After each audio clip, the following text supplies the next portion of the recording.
Do you want to know how to make a delicious, authentic Turkish baklava to impress your family and friends? Then stick around.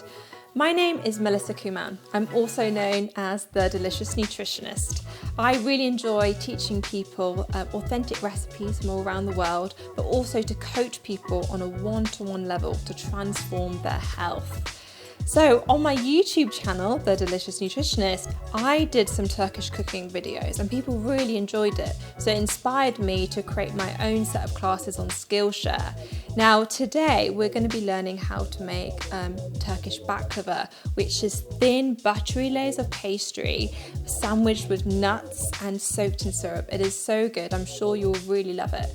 In Turkey, they often have it as a mid-morning snack with a strong cup of coffee, or in the afternoon with a cup of tea. Now, whether you are a pro baker who just wants to try a new recipe, or whether you've never really baked before and you want a step-by-step guide, beginner's guide to baklava, then you will really enjoy this course.